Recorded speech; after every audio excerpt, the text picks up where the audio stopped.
Hey everybody, it's Noella Taylor with Transform Your Life, you under Reconstruction. And I want to do a quick video on, because it is Monday, so podcast means Mindfulness Monday. And kind of wanted to talk about response. So there is, and I can't think of his name right now, it's like an excellent video, but there was an inspirational video that was done where a disabled veteran talks about the word responsibility.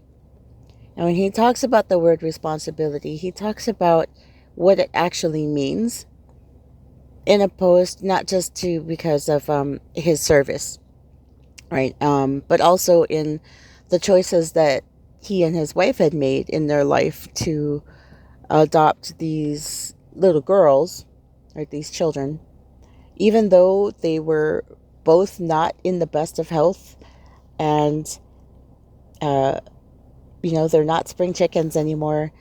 They had this opportunity to help someone out. They knew they absolutely had the ability to do it. And so then that second word there is response. What was their response? And since they knew that they had the ability to do it and they had the ability to respond in a positive way, they did adopt those little girls. So we're going to take the response part out, and we're going to talk about reacting versus responding and what it is. So in the world of interpersonal communications, this is pretty much how communication happens on the norm. You have someone who's sending a message, like me to you, and then a person who receives that message, and then normally we're talking to each other, right? Or even if we were like texting or on the phone, the person translates the message in the way that they're receiving it. And then they send out a message back to the person who started the conversation first. And it goes back and forth, right?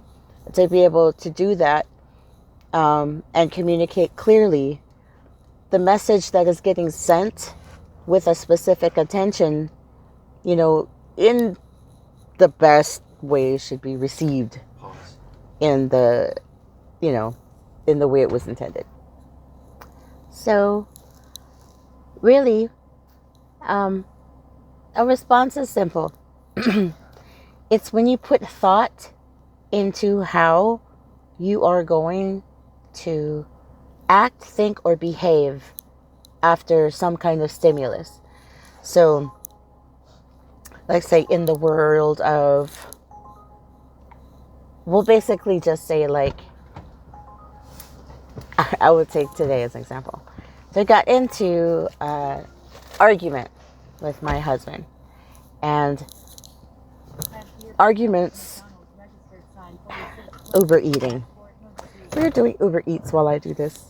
So arguments happen when you start that pattern of communication where one person sends out a message with a certain intention, and then somebody receives the message, translates it, and tries to send a message back, or their message back. So when I had sent out a message, I had a specific intention, but the message that I sent out was not what was received. In fact, my message wasn't really received at all. It was taken negatively. Like, the way that not what the message was, but the way I conveyed the message stopped the communication, because we weren't even communicating after that point. As soon as the other person decided that how I had sent the message was not to their liking, the communication ended at that point. Then it all just became, this is how I feel because of the way you approached me. There was no communication. All there was now was argument, where I was trying to get something that I needed across to that person.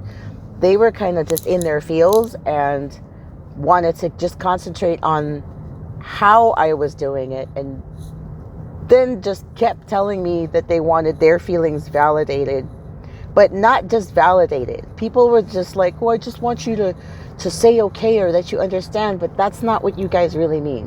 When you get into an argument, you want that person to accept how you think and feel as their reality, and to tell you that it's okay for you to think and feel that way because of the reaction to you. When, if you're arguing, then it's not okay that they reacted to you in that way, and you're still trying to get your message across. So now you got two people rapid firing what they want to communicate to each other, and nothing is sticking because they're no longer sending in receive mode. They're just both on send mode now, hoping that something that they're sending will be received. So most people walk around with a bubble, and they don't really care about anything that's outside that bubble.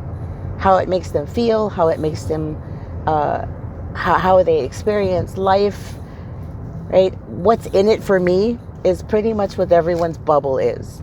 Very seldom do you have people that are conscious about what they say, how they think, how they feel, how they act is going to affect everything outside of them as well, right? Because you don't just exist in your little bubble. Everything you do affects other people. So when you have two people in their own bubbles who are just rapid firing their own perception of what their message is, and it's not being received, the best way to stop that is just to break it off. Once you're no longer communicating and you get into argument mode, it's just walk away. And you'll always have that one person that wants to pull you back into your conversation because they still feel like someone needs to win. And that is the reason why we have conflict, because you actually think that in conflict and argument that there's going to be a winner. But nobody wins in a conflict. Resolution can only be found outside of a conflict, or outside and after an argument, when both parties have had time to breathe, relax, and bring themselves back to logical thought. Because when you're up here, all in your feels, when emotions are high, intelligence is low.